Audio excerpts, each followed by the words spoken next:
Hello and welcome back to the Hills to Hawkesbury News Roundup. I'm Holly. Let me take you through what's been happening in our community lately.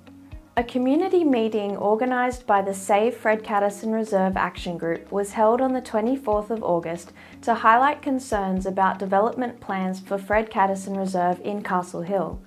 The Hills Shire Council is facing a boom in population, with an expected 11,000 people projected to reside near the Showground precinct in the next 10 to 15 years, and more than 20,000 people once the precinct is fully developed. In line with these plans, the Council adopted the Fred Caterson Reserve Master Plan in November 2020 to create a green space and a premier centre of excellence. This will include repurposing the former pony club of 4.8 hectares facing Gilbert Road into sporting fields and extending the area to 6.2 hectares. However, there are grave concerns that this space will not be revived, taking into consideration how developments can have the lowest ecological impact. Fred Caterson Reserve is surrounded by critically endangered bushland, home to powerful owls, platypus and other vulnerable species. As part of Council's released environmental report, approximately 350 dead trees will have to be removed. Susan Sandercock, a local resident of 50 years, was the spokesperson for the action group, saying, "We are not against development, but we want natural grass and a community space. Concrete and plastic grass cannot run alongside sensitive communities." Sue encourages locals to carefully consider their vote on Saturday, as the local government elections give us the opportunity to make a democratic decision on the matter.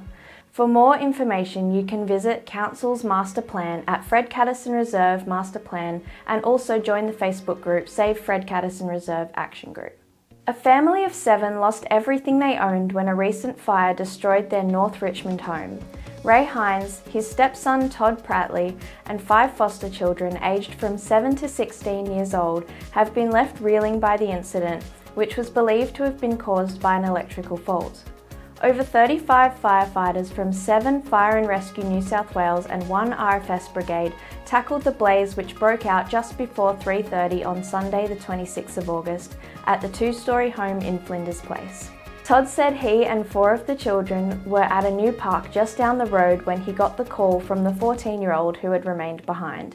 The community have gone above and beyond to help the family, providing them with a new home to rent, clothes, furniture and a fundraising page that has now reached over $11,000. Ray Hines, who suffers from multiple sclerosis, was visiting a friend when the fire took hold. His electric wheelchair was one of the items destroyed, along with a shrine to Karina, his wife, who passed from a brain hemorrhage only 3 months earlier. If you would like to support this family, donate to the My Cause website page, Help Family Who Lost Everything in North Richmond House Fire. An 11-year-old boy was injured in a car crash in Glenwood on Wednesday the 4th of September. Officers attached to Riverstone Police Area Command were called to McMahon Grove at about 4:40 p.m. following reports of a crash between a scooter and a red Corolla hatchback. The rider was taken to the Children's Hospital at Westmead in a stable condition. The driver, a 39-year-old woman, was subjected to a roadside breath test, which returned a negative result. Anyone with information about this incident is urged to contact Riverstone Police Area Command and Crime Stoppers. The Secret Garden in Richmond has planted mass daffodils in honour of their much-beloved Pam, who passed away recently after a fierce battle with illness. Pam has been at the garden since the very beginning, volunteering her time to work in the potting shed, propagate plants, as well as plan and plant the garden. Her cheerful can-do attitude and brilliant baking skills will be greatly missed. In happier news, the Secret Garden Spring Fair will be held on the 14th of September. Bring a gold coin donation to enter for great market stalls, fabulous bargains in the nursery, and the best scones from the cafe.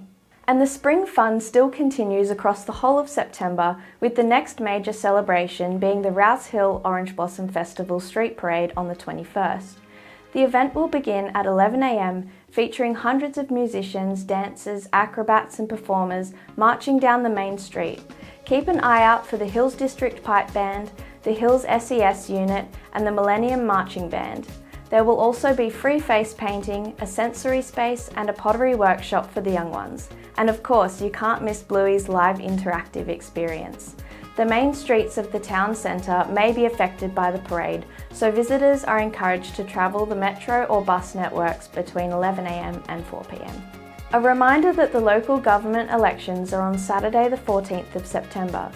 Current Hills Mayor Dr. Peter Gangamy will stay on as Hills Shire Mayor until after the election result is ratified by Council, which could be at the end of September or early October.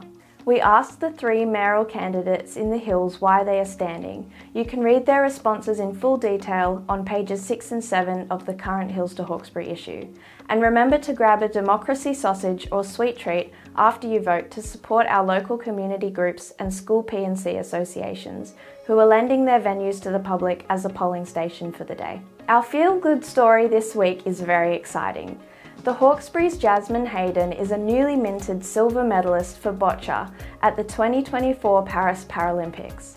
Boccia is a sport for athletes in wheelchairs with severe physical impairments affecting all 4 limbs. Jasmine is the ramp operator for Jameson Leeson, who instructs her to aim the ramp and then place the ball at a certain height before she tips it down into play. Jasmine only became involved in the sport 8 months ago, taking over the role of ramp operator from Jameson's mum, Amanda. It was clear after their first meeting that Jasmine was the right fit, and she quit her job the next day to commit to the sport. The rest is Paralympic history. That's it for this week's News Roundup. My name's Holly, and I'll see you next time. Have a great week.